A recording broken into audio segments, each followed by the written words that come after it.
부산에서 교육대학 부속 국민학교를 졸업하고 부산중학교, 부산고등학교, 고려대학 사학과를 졸업하고 그리고 나중에 유학을 가서 원광대학 사학과에서 31년 동안 역사학을 강의하고 학문 연구에 매진했습니다. 그리고 2018년 정년 퇴임했을 당시에 세월호 교통사고, 그 다음에 박근혜 대통령 탄핵, 문재인 정부의 등장을 바라보았습니다.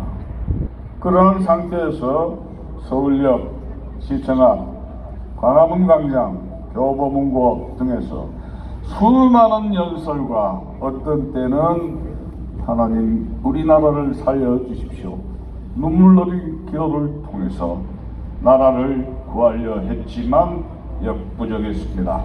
그러다가 지인을 만나서 우리 공화당의 입당 최고위원 애국정책전략원장으로 취임하면서 이 문재인 좌익 주사파 제정권의 실정을 낱낱이 지적하고 그 정책적 대안을 마련하는 데 부심했던 것이고, 이번 4월 총선에서 당의 부름을 받아 급히 여기 부산에 말썽 많은 사상구에 출마하게 되었습니다.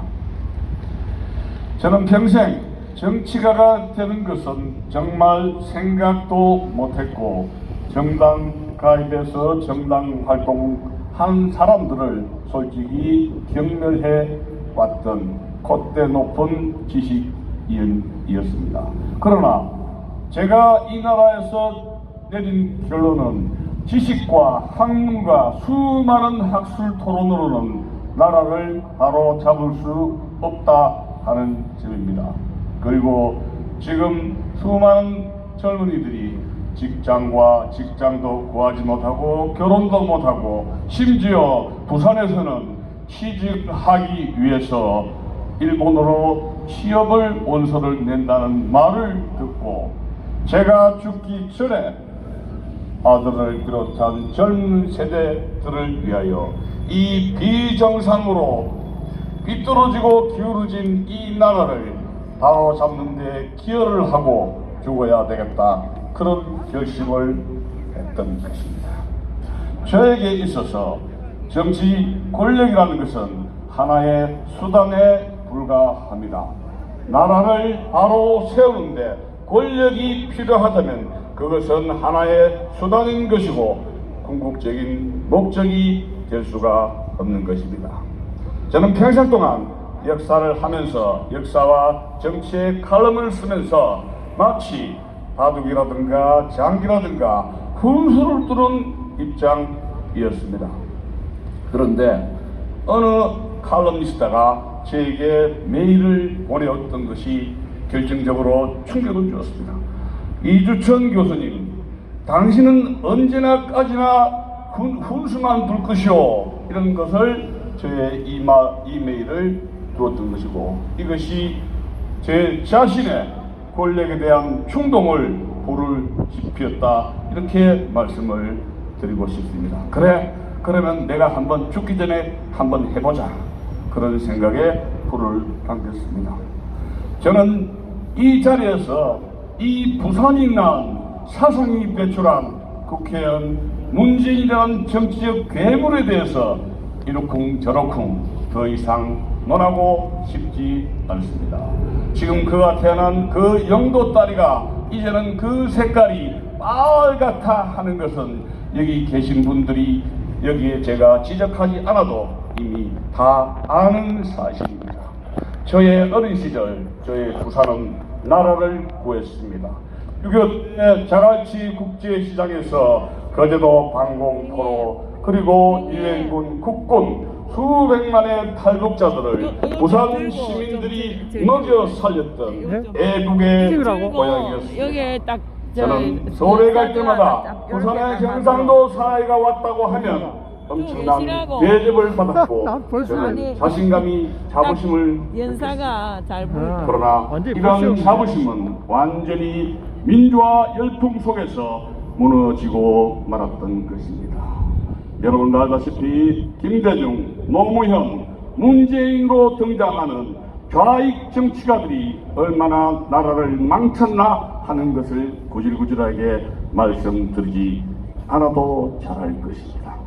세계사에서 좌익들이 정권을 잡으면 차베스의 베네수엘라처럼 북한, 중국, 러시아처럼 다 망하게 됩니다.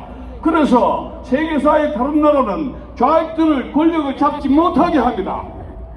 그런데 21세기 대한민국은 좌익들을 정계에 진출시켜서 국회라든가 정부 모든 요직에 좌빨들을 요직에 권력의 요직에 두면서 이 나라가 완전히 무너지게 되었습니다.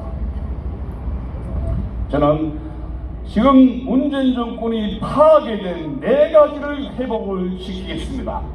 첫째, 헌법입니다. 헌법은 지금 10차 개헌에서 자유민주주의 체제에서 멀쩡한 자유를 삭제해서 괴상한 민주주의를 주장을 하게 됩니다. 이것은 인민민주주의를 이야기하는 것이고 자유민주주의 체제에서 인민주의를 가는 것은 북한의 공산민주화로 가는 그 길을 트는 것입니다. 그렇기 때문에 저는 이 사상부에서 체제 수호의 선봉장이라는 타이틀을 들고 과감히 국회의원에 도전했던 것입니다. 지금 1번 타자, 1번 후보, 2번 후보는 수많은 금빛 같은 지역 공약을 내세우면서 여기 사상 구민들을 현혹하고 있습니다. 구치소를 옮겨주겠다, 도서관이다, 뭐 어쩌고 저쩌고 일자리를 만들어주겠다. 참 좋은 말씀입니다. 그런데 나라가 무너지고 체제가 무너진다면 다단계 공사나 남북정방지를 통해서 이 나라가 북조선 중국 공산당에게 갖다 바치게 된다면 사상은 존재하지 않는다는 사실입니다. 그렇기 때문에 이번 4월 총선은 사상전이고 체제전쟁이고 자유민주주의 헌법을 지켜야 한다는 것을 말씀드리는 것입니다. 대한민국이 없이 부산 사상은 존재하지 않는다는 사실입니다.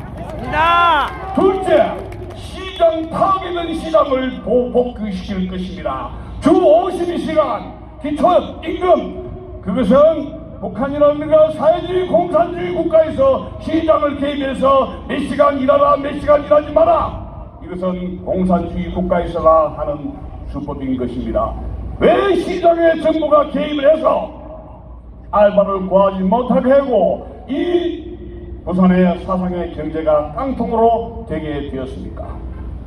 지금 제가 오늘 4시에 명함을 돌리러 새벽 시장에 갔는데 거기는 아무도 없었습니다. 개미 한 마리 없었습니다. 그것은 부산 사상이 문제가 아니라 문재인의 사상이 문제이기 때문에 부산 사상이 고통을 받는다는 것을 말씀드립니다. 우리는 시장을 회복해야 합니다. 둘째, 동맹을 회복해야 합니다.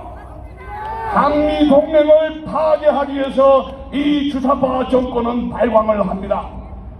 또 한미일 경제 안보 협력 관계를 부수기 위해서 문재인 정권은 지소미아를 파괴하려고 하다가 트럼프 대통령의 압박을 받고 결국은 꼬리를 내리고 말았습니다. 여러분, 부산 사상구 시민 여러분, 지금 대한민국의 번영은 한미동맹과 한미일 삼각동맹, 삼각협력 관계를 통해서 대한민국은 3만 불의 소득을 이루고 지금까지 경제 성장과 정치적 민주화를 달성한 전무후무한 세계사의 위대한 업적을 이룩했다는 사실입니다. 여러분, 전 세계를 가보십시오. 우리나라처럼 훌륭한 화장실이 있습니까?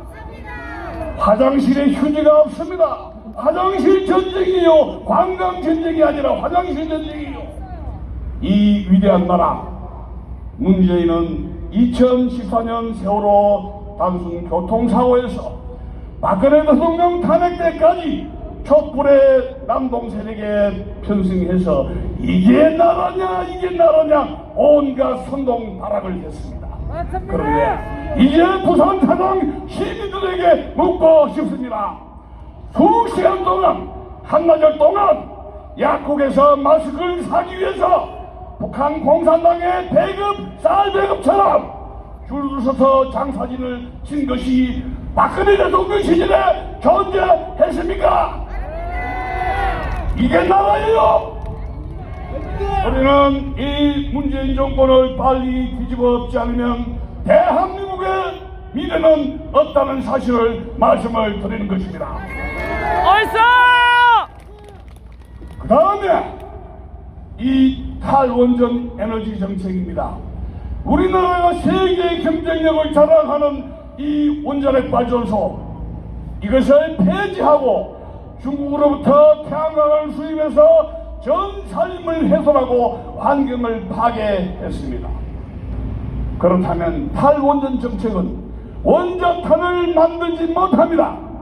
그것은 누구 좋아라고 이런 짓거리를 합니까? 지금 4월 총선 이후에 한국전력은 파산일보 직전이고 여러분 가정에 비싼 세금은 전기세는 이제 올라갈 수밖에 없습니다. 지금 2년 3년 동안 세금 때문에 죽겠다는 사람들이 많습니다. 세금은 올라가고 이제는 전기세까지 올라가는데 지금 전기 자동차가 세계적인 유행입니다. 일본만 하더라도 어마어마하게 전기 자동차가 돌아다니고 있는데 이 태양광으로 그 많은 전기를 어떻게 감당하려고 합니까?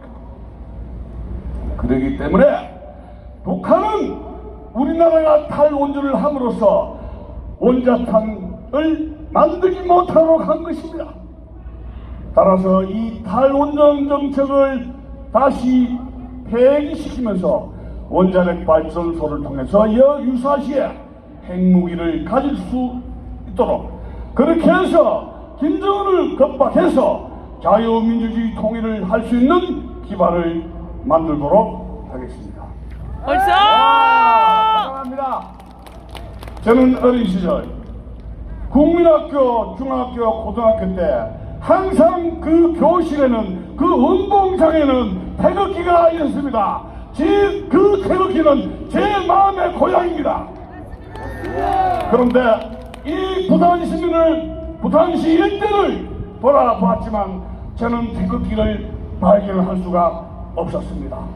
모든 국민들이 나라의 귀중함을 잃어버리고 자기 먹기 살기에 눈에 불이 나서 먹고 살기 위해서 발버둥을 치고 있었습니다. 아니 부산 사람뿐만이 아닙니다. 이 대한민국은 태극기 정신을 잃어버리고 각자 고생을 하기 위해서 미친 듯이 먹고 살겠다 그렇게 난리를 벌이고 있는 것이 제 어린 시절의 모습은 아니었습니다. 제 어린 시절의 모습은 전차가 있었고 상위 군인이 있었습니다. 그러나 관공서 학교 교실 안에는 항상 태극기가 있었습니다. 그 배고픈 가운데서도 우리는 나라를 생각하고 부국강명의 박정희 이승만 대통령의 교실을 받들어서 잘 살아보세. 그런 노래를 통해서 베트남 전쟁 중동에 가방을 들고 이 나라를 오늘날 우리 후손들이 잘 먹고 잘 살 수 있는 3만 불의 소득을 만들어냈던 것입니다. 여러분 지금은 태극기가 없는 나라, 이것은 무너진 나라입니다. 이미 낙동강 전선은 낙동강의 물결은 그 정책물이 빨갛게 되었고 그 낙동강 제방은 완전히 빵꾸가 났습니다. 그것은 우리가 믿었던 문재인이라는 괴물이 낙동강을 붉게 물들이고 그 낙동강 제방을 완전히 빵꾸를 했기 때문입니다. 그는 30년 동안 인권 변호사로서 민주화를 위한 변호사 어쩌고 저쩌고 하면서 이 대한민국 부산 시민들 저도 속고 여러분도 속고 완전히 속였습니다. 그는 반역자이고 배신자이고 세계사에서 자신의 정치 사상을 이렇게 완벽하게 30년, 수십 년 동안 속인 정치인은 세계사에 존재하지 않습니다. 지금 우리는 지역의 공약도 중요하지만 국회에 가서 이 주사파 독재, 이미 사법부는 좌경 판결에 의해서 과거의 전직자 박근혜 이명박 대통령의 그 애국심이 넘치는 간첩이 잘 잡는 국정원장을 사법 처리 구속을 시켰습니다. 어떤 차장은 목을 메어 자살을 했습니다. 100여 명이 넘는 고위 공직자들이 죄도 없이 감옥에 처박혀 있습니다. 그것이 사회주의식 적폐청산 완장을 찬 위원들에 의해서 이 짓거리가 정치적 만행이 저질러졌던 것입니다. 과거 이명박 박근혜 정부가 이런 무자비한 정치보조부 보복을 한 적이 있습니까? 이것이 자유민주주의입니까? 이 문재인은 좌익 독재를 하기로 작정한 인물입니다. 그러하길래 그가 판문점에서 김정은을 만나고 평양에 갔을 때 그 문재인의 모습은, 문재인이가 김정은을 대하는 태도는 고양이 앞에 쥐새끼처럼 절절절절 냅니다. 김정은의 나이가 문재인의 아들 나이밖에 안 됩니다. 왜 문재인은 자기 아들 나이밖에 안 되는 김정은에게 고양이 앞에 쥐새끼처럼 절절절절 머리를 이렇게 조아립니까? 이것은 뭔가 분명히 약점이 잡혀있다는 사실을 말씀을 드리는 것입니다. 문재인은 트럼프를 만날 때마다 유엔의 대독재정을 해제해 주시오 울고 합니다. 무릎을 꿇고 애를 꿇고. 우리나라의 대통령 맞습니까? 개성공단을 다시 해제 재개해 주시오. 금강산 관광을 다시 가게 해 주시오. 그건 무엇이냐? 김정은 공산 독재자에게 대한민국의 달러를 뭉치돈으로 갖다 처벌하게 도와주십시오. 그런 이야기입니다. 그게 이 나라의 대통령이 할 짓입니까? 이번에 시진핑을 3월달에 초청해서 4월 총선에 유리한 고지를 만들려 하다가 중국인들을 계속 프리패스를 하다가 지금 대한민국에는 160여 명이 남는 사상자가 났습니다. 시진핑 때문에 4월 총선 때문에 무고한 우리 국민들의 160명의 사상자가 발생했으면 이 문재인은 우리나라의 대통령이 맞습니까? 저는 국회에 당선된다면 국회에 가서 이 주사파 독재 정부를 막고 온몸으로 투쟁하고 남북 연방제 개헌을 저지할 것입니다. 그리고 이 주사파 독재 정권을 견제하게 된다면 그 다음에는 이 부산의 사상구를 해양을 진출하는 거점 전략 지점으로 노력을 할 것입니다. 우선 나라를 구하고 체제를 구한 뒤에 이 사상을 발전시키는 것을 사상 국민들에게 약속을 드리는 것입니다. 지금 상업과 교육의 균형을 취해야 됩니다. 상업은 발달했지만 교육으로 질이 낮기 때문에 2018년 이미 7만 명, 8만 명들이 서울로 떠났던 것입니다. 이 사상부가 초중고 다른 지역으로 갈 수 없도록 교육의 질을 높여야 합니다. 제 어린 시절 이 사상은 사람이 거의 살지 않는 사상공단이었습니다. 여기는 논두렁이었고 갯불이었고 수많은 천년 자원의 새들이 왔다 갔다 했습니다. 이 사상구는 필리핀, 대만, 일본, 태평양 연안 국가와의 교류협력, 문화적인 접촉을 강화한다면 이 사상구는 자연히 발전됩니다. 부산은 일본과의 협력을 통해서 이 부산의 해양 도시는 발전을 했다는 사실입니다. 그렇기 때문에 더욱더 우리는 한국, 일본, 미국 한일 삼각협력 동맹을 강화시켜서 이 부산을 본격적인 국제 도시로 만들어야 할 것입니다. 마지막으로 말씀을 드린 것은 저는 국회에 출마한 것을 권력을 얻기 위해 그 자리에 가려고 하는 것이 아닙니다. 바로 이 비뚤어질 대로 비뚤어진 그 비정상 국가를 정상화시키고 저의 아들에게 아들아 나는 이 나라를 자랑스러운 나라를 다시 너에게 물려줄 테니 나의 아버지를 아버지답게 인정을 하고 내가 하늘나라로 가서 나의 아버지 나의 할아버지에게 저는 이 삶을 국가를 위해서 평생 최선을 다했다고 그 말씀을 듣고 싶으니 내 아들아 이 나라를 지켜다오 그런 말을 하고 죽겠습니다. 대단히 감사합니다. 네, 감사합니다. 정말 귀한 배움입니다. 자, 그럼 마지막으로